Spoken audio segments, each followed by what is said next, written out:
न- नमस्कार प्यारे साथियों, मैं आपके बीच UPTET 2022 CDP पेपर 2 को सॉल्व कर रहा हूँ।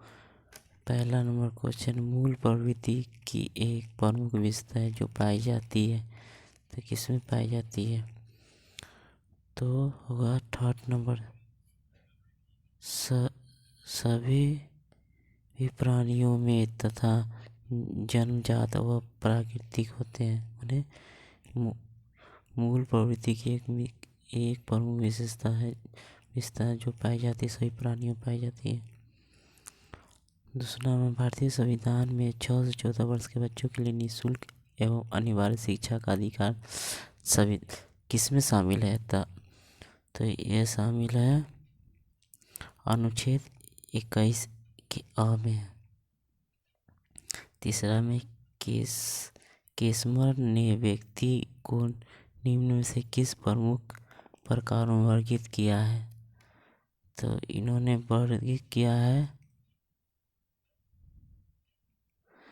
सुडेलकाय में, लाम्बकाय में, गोलकाय में, यानी ऑप्शन नंबर डी सही होगा सभी में। फिर TET का उद्देश्य निम्न से किसका मापन में है? TET का उद्देश्य अभिक्षमता यानी एप्टीट्यूड टेस्ट। पाँचवा, संघनन का सिद्धांत निम्न में से किसकी व्याख्या करता है? संघनन का सिद्धांत किसकी व्याख्या करता है? स्मृति यानी मेमोराइजेशन। फिर पिछले बालकों के लिए शैक्षिक उपलब्धि की अवधारणा किसने प्रतिपादित की थी? तो इसका हो जाएगा सिरिल वर्ल्ड।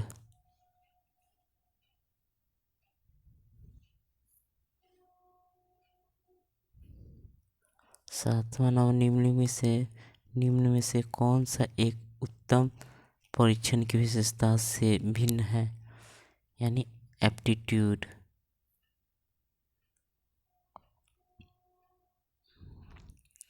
ये भिन्न है, बाकी सभी ये तीनों एक है।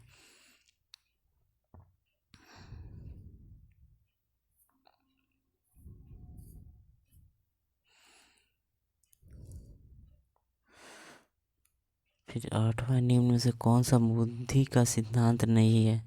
तो तीसरा, थ्योरी ऑफ इमेजिनेशन, ये नहीं है, तो तीनों है। निम्न में से कौन सा अंतःस्रावित ग्रंथि नहीं है? तो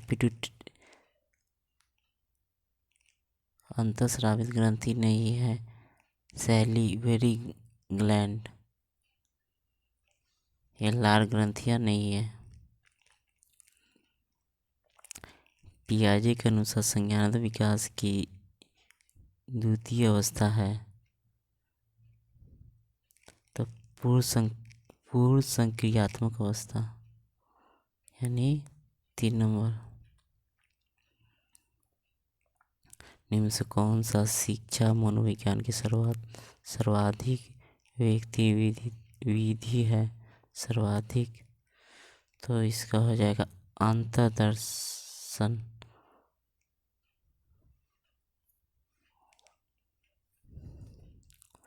अल्बर्ट बंडूरा निम्न से किससे संबंधित है? अल्बर्ट बंडूरा किससे संबंधित? तो सामाजिक अधिगम का सिद्धांत अल्बर्ट बंडूरा ने दिया था। अधिगम में पठार निम्न से किस कारण बनता है? अब पठार किस कारण बनता है? तो थकान द्वारा, यानी फैटिजस। फिर 14 है, दर्पण चित्र परीक्षण किसे मापने हेतु प्रयुक्त होता है? तो अधिगम की गति को। क्लाउड पिंचर परीक्षण निम्न से किसके मापने में प्रयुक्त होता है? बुद्धि को।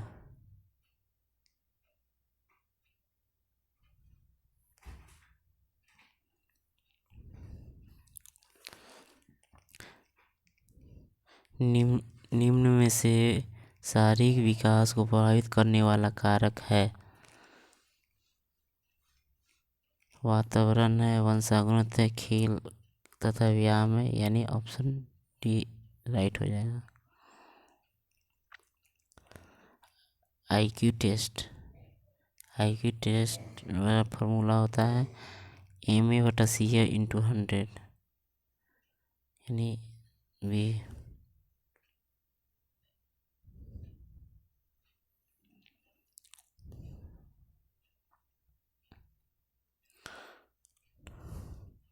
विचारात्मक चिंतन की चर्चा निम्न में से किसने की? जॉन डीवी ने की थी। उन्हें आगमनात्मक तर्क के स्तरों में कौन शामिल नहीं है, यानी कल्पना शामिल नहीं है। फिर सीखी गई बात को धारण और पुनः स्मरण करने में सफलता होता है, सफल होना है, यानी विस्मरणकरण, रोट लर्निंग।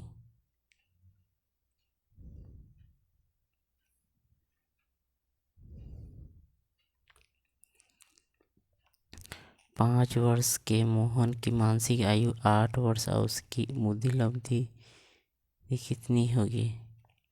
तो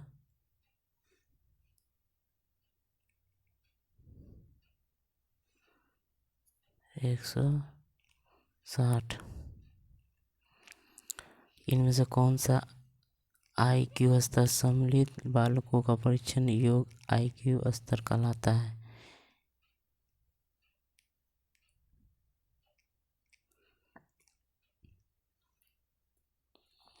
धन्यवाद।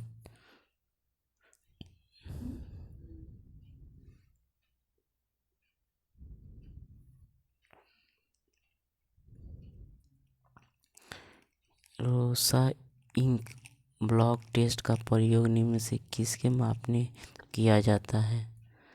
यानी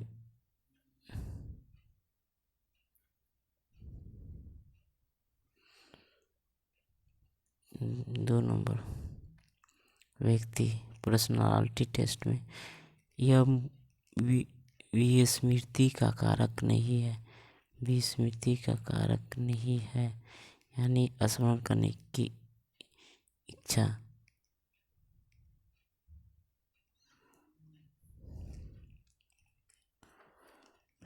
वह विज्ञान जो संख्यात्मक पदार्थ को एकत्र करने, विभाजित करने, प्रस्तुत करने, तुलना करने और व्याख्या करने की विधि से संबंधित है, वह कहलाती है सांख्यिकी, यानी स्टैटिक्स।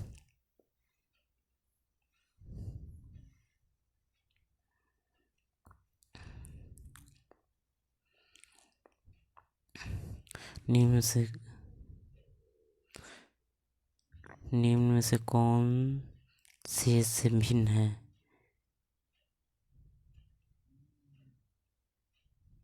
3 नंबर रेवेन का परीक्षण। फिर 7, 8, 9, 10, 11, 12 का माध्य कितना होगा? 9 पॉइंट, यानी दोनों को जोड़कर 9 + 10/2 28 का। सूझ या अंतर्दृष्टि के सिद्धांत का प्रतिपादन किया था किसने? तो गेस्टाल्टवादी। मैकडूगल के अनुसार प्रत्येक मूल प्रवृत्ति से संबंधित होता है संवेग।